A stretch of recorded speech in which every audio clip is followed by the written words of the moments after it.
ಪರಿಷತ್ ವಿಪಕ್ಷ ನಾಯಕರಾಗಿರುವಂತಹ ಛಲವಾದಿ ನಾರಾಯಣಸ್ವಾಮಿ ಅವರು ನಮ್ಮ ಜೊತೆಗಿದ್ದಾರೆ. ಸರ್ ನಮಸ್ಕಾರ. ನಮಸ್ಕಾರಮ್ಮ. ಮುನಿರತ್ನ ಅವರು ಅರೆಸ್ಟ್ ಆಗಿದ್ದಾರೆ. ನಿಮ್ಮ ಶಿಸ್ತು ಸಮಿತಿಯಿಂದ ಅವರಿಗೆ ಕೊಟ್ಟಿರುವಂತಹ ನೋಟಿಸ್ನ ಕೂಡ ನಾನು ಗಮನಿಸಿದೆ ಸರ್. ಬಟ್ ಬಂಧನಕ್ಕೆ ಸಂಬಂಧಪಟ್ಟ ಹಾಗೆ ನಿಮ್ಮ ಮೊದಲ ಪ್ರತಿಕ್ರಿಯೆ ತಿಳ್ಕೊಳ್ಳೋಕೆ ಬಯಸ್ತೀನಿ ಸರ್.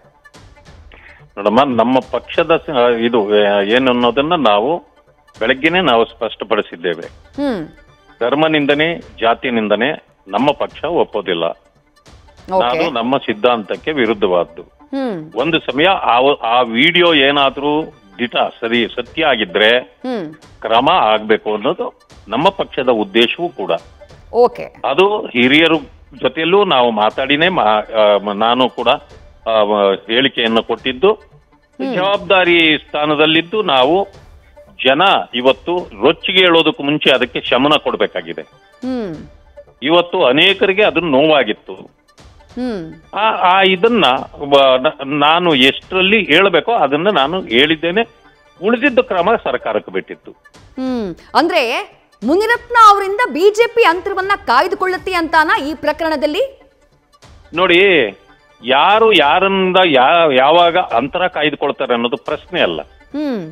ನಡೆದಿದ್ದೇನು ಅವ್ರ ವೈಯಕ್ತಿಕ ವಿಚಾರಕ್ಕೆ ಅವರೇ ಉತ್ತರ ಕೊಡ್ಬೇಕೇ ಹೊರತು ಇದಕ್ಕೆ ಪ್ರಶ್ನೆ ನಮ್ಮ ಪಕ್ಷ ಉತ್ತರ ಕೊಡೋದಲ್ಲ. ಪಕ್ಷ ಏನ್ ಮಾಡಬಲ್ಲದು? ಅವ್ರಿಗೆ ಒಂದು ಶೋಕಾಸ್ ನೋಟಿಸ್ ಕೊಡ್ಬೋದು, ಕೇಳ್ಬಹುದು, ಸಮಜಾಯಿಸಿ ಅವರು ಕೊಡ್ಬಹುದು, ಅದೆಲ್ಲ ಪ್ರಶ್ನೆ. ನೊಂದ ಜನರಿಗೆ ಅವ್ರಿಗೆ ಯಾರು ಉತ್ತರ ಕೊಡೋರು ಅದನ್ನು ಕೊಡ್ಬೇಕಾದ್ದು ಸರ್ಕಾರ ಕೊಡ್ಬೇಕು. ಅಂದ್ರೆ ನೀವು ದೂರುದಾರರ ಪರ ಇದ್ದೀರಿ ಅಂತ ಹೇಳ್ತಾ ಇದ್ದೀರಿ? ನೋಡಮ್ಮ, ಈಗ ನಾನು ಒಂದು ತಳ ಸಮುದಾಯದಿಂದ ಬಂದಿರತಕ್ಕಂಥವನಲ್ವೇ. ನನ್ನ ಜಾತಿಯನ್ನು ಹಿಡಿದು ಯಾರಾದ್ರೂ ನಿಂದಿಸಿದ್ರೆ ನಾನು ಅದನ್ನು ಸಹಿಸಿಕೊಳ್ಬೇಕು ಅಂತೀರಾ? ಈ ರೀತಿ ಅನೇಕರಿಗಾಗಿದೆ. ಅವರೆಲ್ಲರೂ ಅದಕ್ಕೆ ಅವ್ರ ಉತ್ತರ ಕೊಡ್ಬೇಕಾಗಿದೆ. ಹಾಗಾದ್ರೆ ಇದು ಛಲವಾದಿ ನಾರಾಯಣಸ್ವಾಮಿ ಅವರ ನಿಲುವ ಈ ಪ್ರಕರಣದಲ್ಲಿ, ಅಥವಾ ಇಡೀ ಬಿಜೆಪಿ ಪಕ್ಷದ ನಿಲುವ ಅಂತ ಹೇಳಿ ಸರ್? ಅಲ್ಲಲ್ಲ, ಪಕ್ಷದ ನಿಲುವಂತೆ ನಾನು ಸ್ಪಷ್ಟವಾಗಿ ಹೇಳಿದ್ದೇನೆ. ಪಕ್ಷದ ನಿಲುವು ಏನು ಅಂದ್ರೆ ಜಾತಿ ನಿಂದನೆ, ಧರ್ಮ ನಿಂದನೆ ನಮ್ಮಲ್ಲಿ ನಾವು ಸಹಿಸಿಕೊಳ್ಳೋದಿಲ್ಲ.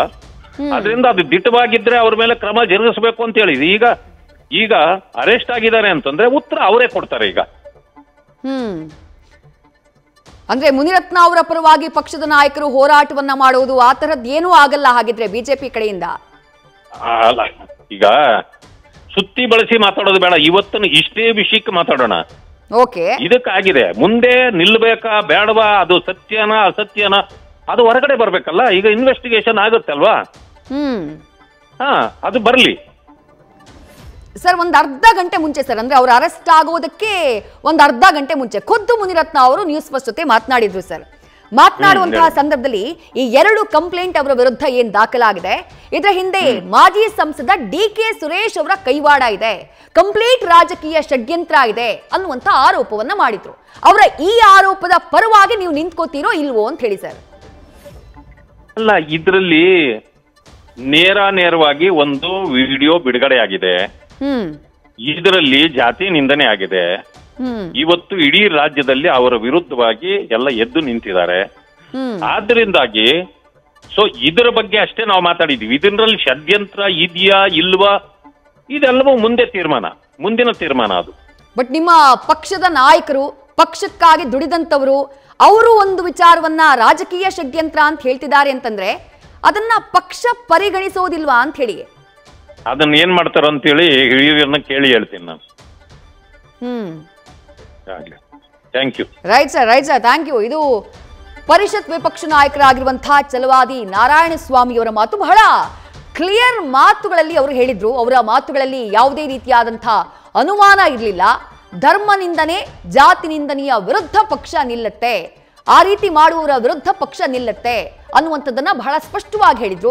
ಅಲ್ಲಿಗೆ ಮುನಿರತ್ನ ಅವರ ಪರವಾಗಿ ಈ ವಿಚಾರದಲ್ಲಿ ಪಕ್ಷ ನಿಲ್ಲೋದಿಲ್ಲ ಅನ್ನುವಂಥದ್ದನ್ನ ಬಹಳ ಕ್ಲಿಯರ್ ಆಗಿ ಹೇಳುವಂತಹ ಪ್ರಯತ್ನವನ್ನ ಪರಿಷತ್ ವಿಪಕ್ಷ ನಾಯಕರಾಗಿರುವಂತಹ ಛಲವಾದಿ ನಾರಾಯಣಸ್ವಾಮಿ ಅವರು ಮಾಡಿದ್ರು.